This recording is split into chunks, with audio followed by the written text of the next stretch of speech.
Ubisoft's Splinter Cell Remake has been a subject of much anticipation and speculation among fans of the iconic stealth action series. Despite initial fears of the cancellation, it's been confirmed that the game is progressing under the codenamed North and is being developed by, with the Snowdrop engine. While Ubisoft has kept details under the wraps, the remake offers an exciting opportunity for the studio to refresh a beloved franchise for modern audiences, while staying true to its roots. With this in mind, fans have been vocal about their hopes for the remake. What features could make this revival of Splinter Cell not only live up to the legacy of the original, but also set new standards for the genre? I want to go through some of the ideas, a little bit of a wish list included. It's just what could define a perfect Splinter Cell remake. At the core of the Splinter Cell has always been its stealth gameplay, right? And fans are eager to see the hallmark of that elevated. The original games, especially Chaos Theory, are still revered for their methodical, tense stealth mechanics that forced players to carefully navigate environments, use gadgets, and think tactically. Now, for the remake, fans want to see these mechanics further refined to fit modern standards. First, an overhaul of enemy AI would be crucial. While the older games had enemies that reacted to sound and light, the remake could take this a step further by making enemies smarter and more unpredictable. Players should feel the pressure of making split-second decisions when a guard hears a noise or spots something suspicious. A more dynamic and realistic AI could add to the immersion, making it feel as though every action could lead to a different consequences. Enemies could coordinate better, use the environment to their advantages, and even track Sam Fisher more aggressively if he's spotted, making each of the encounters a whole lot more unique and challenging. Another element that would enhance the remake is the level of the environmental interaction.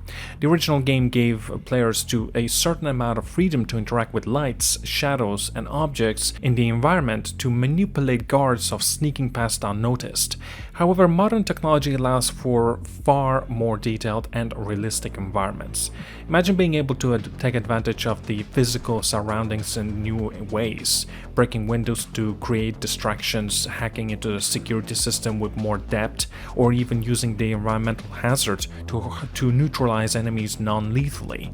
The Snowdrop engine, which has powered visually rich games like The Division 2 and Avatar Frontiers of Pandora, should be capable of delivering highly interactive environments that offer players multiple ways to tackle any of the situations. While Splinter Cell is known for its stealth-heavy gameplay, it would be great to see a more seamless transition between action and stealth sequences.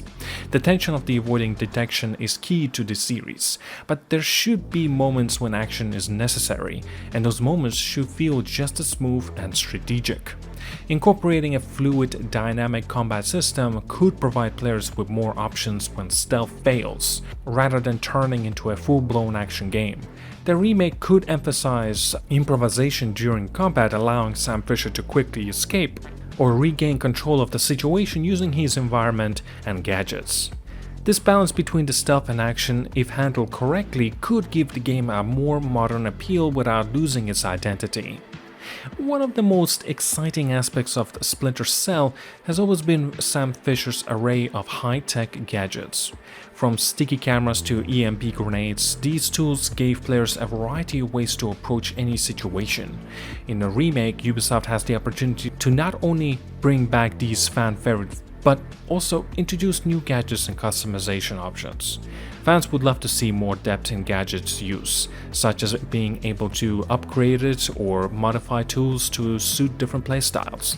For example, players who prefer non-lethal approaches might opt for a quieter, more subtle version of the gadgets, while those leaning towards a more aggressive strategy might choose tools that pack more of a punch. This kind of a customizability would allow players to tailor their experiences, making each playthrough feel distinct. The original Splinter Cell series had a solid narrative structure, but there's room for growth in terms of the character development and storytelling. Sam Fisher is one of the most iconic characters in gaming, known for the gravelly voice famously provided by Michael Ironside and no-nonsense attitude. However, we didn't see much exploration of his personal life or inner conflicts beyond his role as a secret agent. For the remake, fans are hoping for a deeper dive into Fisher's character. What drives him? How has his career as a covert operative affected him emotionally? The remake could provide a more nuanced portrait of Sam, exploring his relationships with other characters like his mentor, Irving Lambert, or his daughter, Sarah, adding more layer to his personality. This could help create a more engaging story that resonates with both longtime fans and newcomers to the series.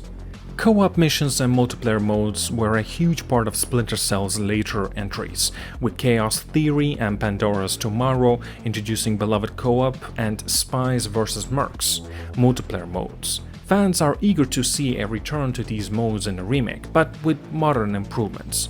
A revitalized co-op mode could feature dynamic mission-based gameplay, where players must rely on each other's unique skills to achieve objectives. Whether it's silent takedowns, synchronized hacking, or using gadgets in tandem, co-op could bring a fresh dimension to the game, allowing for deeper tactical gameplay. Similarly, the Spies vs. Mercs mode, which pits stealthy spies against heavily armed mercenaries, could be a great addition to the remake. Modern multiplayer design could enhance this asymmetrical gameplay, adding new mechanics and maps while maintaining the intense strategic battles that made it so popular. Given that the remake is being built using the Snowdrop engine, expectations for visuals are understandably high. Fans want to see Ubisoft create a rich, immersive world that makes full of use of the modern lighting, shadows, and environmental effects. From rain-soaked streets to high-tech facilities, the environments in Splinter Cell with attention to detail that enhances the stealth gameplay. Moreover, the atmosphere is crucial. Splinter Cell games were known for their tension-filled environments, where silence, darkness, and sound were as much of enemies as the guards themselves. Ubisoft has the opportunity to create that sense of dread and urgency, where every sound and shadow heightens the tension. Now finally, as Ubisoft develops the Splinter Cell remake, it's important that the game pays homage to fans who kept the series alive in their hearts for nearly 2 decades. Whether it's through Easter eggs referencing past games or the return of Michael Ironside as Sam Fisher's voice actor, these touches could make the remake feel like a true celebration of the franchise's legacy. In conclusion, the Splinter Cell remake presents an incredible opportunity for Ubisoft to breathe new life into a beloved classic.